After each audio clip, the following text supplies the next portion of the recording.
একটা কথা আছে না, যত হাসি তত কান্না, বলে গেছে রাজেশ খান্না।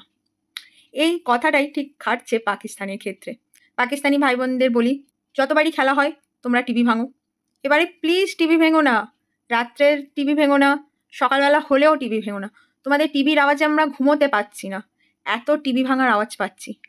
বুঝতে হবে তো, সকাল সকাল উঠতে হবে, আমাদের আবার বাইরেও বেরোতে হবে, কাজও করতে হবে। না মানে তোমাদের এত রাগ ফ্রাস্ট্রেশন কেন আমাদের ওপর? এত টিভি ভেঙে কি লাভ বলো? সেই তো আবার তোমাদের টিভি কিনতে হবে। হ্যাঁ, ও তোমাদের তো এখন খাওয়া দাওয়ার অন্য শুনছি, মানে খবরে দেখছি পয়সা নেই। তো টিভি কেনার পয়সাটা তোমরা কোত্থেকে পাবে? মানে তোমরা টিভি কিনবে এই জেনারেশন, তারপরে 2-3 জেনারেশন তার ইএমআই লোন দেবে, মানে আলাদাই লেভেল।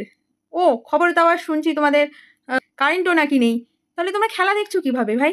কিভাবে খেলা দেখছো তোমরা? মানে আমি ভাবতে পারছি না পাকিস্তানি ফ্যানেদের লেভেলটা কতটা হাই হলে যে তারা নিজেদের দেশের হার দেখার জন্য দুবাই গেছে। ভাবতে পারছো? না আমাদের কিছু বলো না, আমরা কিন্তু কিচ্ছু করিনি। প্রত্যেকবারে আমরা শুধু ভালো খেলাটা খেলি।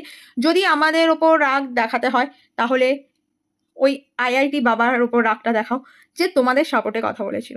इस बार मैं पहले से बोल रहा हूँ, हाँ। इस बार इंडिया नहीं जीतेगी। चाहे तुम अब उनको विराट कोहली को सबको बोल दो कि अपने जेडी का जोर लगा के अब जीत के दिखा दो, तुम अब जाओ। मैंने मना कर दिया नहीं जीतेगी तो नहीं जीतेगी। अब अच्छा। भगवान बड़े हो गए, तुम बड़े हो, अब देखा जाएगा। ইনফ্যাক্ট আমিও ওনাকে খুঁজছি, আইআইটি বাবাকে, যে উনি তোমাদের হয়ে কথা বলেছিলেন। তোমরা যদি ওনাকে খুঁজে পাও না, ওনার নাম্বারটা আমাকে দিও বা ওনার অ্যাড্রেসটা আমার দিও, আমরা যাব। এখন বুঝতে পারছি যে ওনাকে কেন বাড়ি থেকে তাড়িয়ে দিয়েছিল। শুধু বাড়ি থেকে নয়, মনে হচ্ছে ওনাকে আশ্রম থেকেও তাড়িয়ে দিয়েছিল। এখন মনে হচ্ছে বেশ হয়েছে, তাড়িয়ে দিয়েছে। আমি হলে তো ছেঁটিয়ে বিদায় করতাম।